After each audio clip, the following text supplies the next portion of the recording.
Assalamualaikum warahmatullahi wabarakatuh. Apa kabar Ananda semua? Semoga Ananda semua dalam keadaan sehat walafiat. Selamat bertemu lagi dengan Bu Yel pada media pembelajaran pendidikan agama Islam dan budi pekerti kelas 6 sekolah dasar pelajaran keempat. Nah, Ananda ibu semuanya, karena kita masih menghadapi pandemi COVID-19, ibu ingatkan kembali agar Ananda semua selalu memperhatikan protokol kesehatan. Yang pertama, bila Ananda hendak keluar rumah, maka selalulah memakai masker. Yang kedua, selalu mencuci tangan dengan menggunakan sabun. Dan yang ketiga, selalu menjaga jarak. Bila tidak terlalu perlu keluar rumah, maka Ananda semua lebih baik tinggal di dalam rumah. Ananda semua, materi kita pada hari ini adalah pelajaran keempat, kelas 6, sekolah dasar. Sebelum kita lanjut kepada materi, terlebih dahulu, mari kita berdoa bersama, memohon kepada Allah agar apa-apa yang kita dapat hari ini diberkahi oleh Allah Subhanahu wa Ta'ala. Baik, anak-anak ibu semuanya, zakat adalah merupakan salah satu dari rukun Islam yang 5. Zakat merupakan kewajiban bagi umat Islam. Namun, Ananda semua harus mengetahui apa arti dari zakat. Zakat berasal dari bahasa Arab zaka yazku, yang artinya membersihkan atau mensucikan. Zakat terbagi kepada dua. Yang pertama, zakat fitrah adalah mengeluarkan beras atau makanan pokok sebanyak 2,5 kg atau 3,5 liter menjelang hari raya Idul Fitri atau setelah selesai puasa Ramadan. Yang kedua, zakat mal adalah mengeluarkan sebagian harta kekayaan yang dimilikinya apabila telah mencapai nisab. Nah, sekarang timbul pertanyaan bagi kita. Siapa saja yang wajib mengeluarkan zakat? Yang pertama, beragama Islam. Yang kedua, memiliki penghasilan yang cukup. Dan yang ketiga, orang itu masih hidup sampai akhir Ramadan. Nah, itulah orang-orang yang wajib mengeluarkan zakat. Pada zakat mal, ada beberapa syarat wajib zakat yang harus terpenuhi. Yang pertama, pemilik harta adalah orang Islam. Yang kedua, pemilik harta telah baligh dan berakal. Yang ketiga, harta tersebut termasuk dari jenis-jenis harta yang wajib dizakati. Yang keempat, harta tersebut telah mencapai 1 tahun. Dan yang kelima, harta tersebut milik sendiri.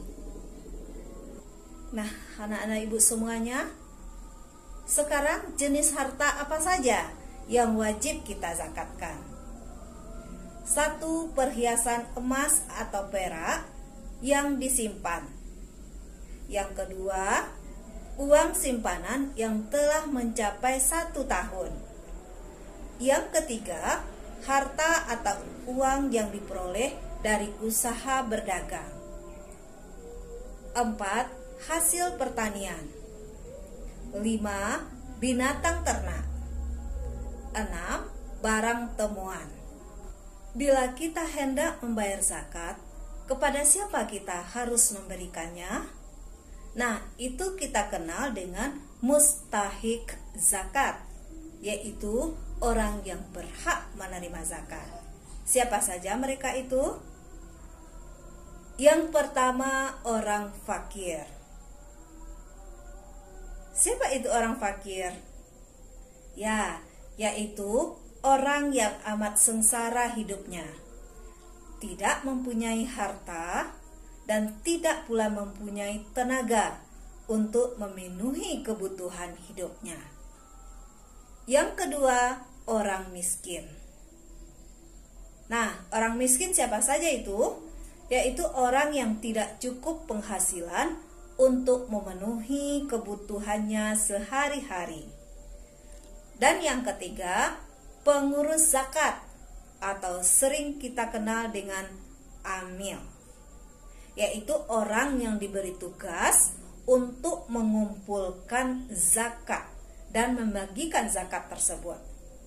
Yang keempat, mu'alaf, yaitu orang yang bukan Islam, ya, atau non-Islam atau non-Muslim yang berkeinginan masuk Islam. Untuk masuk Islam, dan orang yang baru masuk Islam yang imannya masih lemah.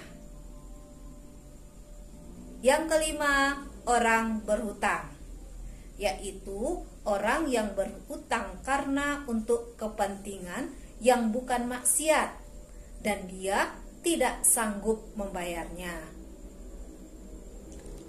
Yang keenam, orang yang berjuang pada jalan Allah atau fi sabilillah, yaitu orang yang berjuang untuk keperluan pertahanan Islam di zaman Nabi Muhammad. Fi sabilillah itu mencakup juga kepentingan-kepentingan umum seperti mendirikan masjid, musala, sekolah, madrasah, dan lain sebagainya. Yang ketujuh, hamba sahaya, yaitu budak yang harus dimerdekakan. Dan yang kedelapan, ibnu sabil, yaitu seorang anak yang sedang menuntut ilmu namun kesulitan dalam pembiayaan. Nah, itulah mustahik zakat, orang yang berhak menerima zakat.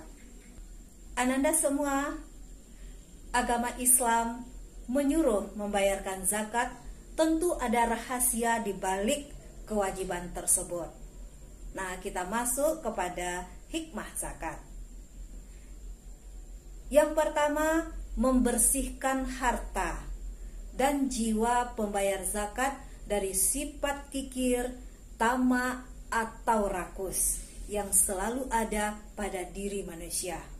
Dengan membayarkan zakat, mudah-mudahan hati atau jiwa seseorang akan terlepas dari sifat-sifat yang tidak baik, terutama sifat kikir, tamak, atau rakus.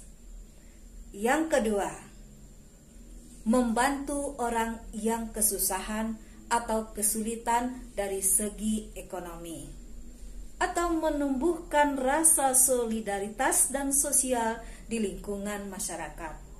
Dengan membayar zakat, kita bisa membantu sesama muslim yang kurang mampu. Yang ketiga, mendorong manusia untuk berjiwa sosial dan peduli kepada sesama.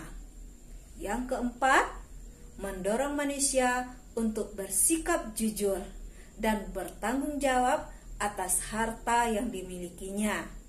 Karena yang tahu jumlah harta kita sendiri. Kita mau jujur atau tidak jujur, hanya Allah yang mengetahui. Yang kelima, mengingatkan manusia bahwa harta dan kekayaan hanyalah titipan dari Allah Subhanahu wa ta'ala. Demikian hikmah dari zakat yang disyariatkan dalam syariat Islam kepada kita umat Islam. Baik Ananda semua, demikian materi kita pada kesempatan ini. Semoga bermanfaat dan dapat Ananda semua melaksanakan dalam kehidupannya sehari-hari. Billahi taufik wal hidayah. Wassalamualaikum warahmatullahi wabarakatuh.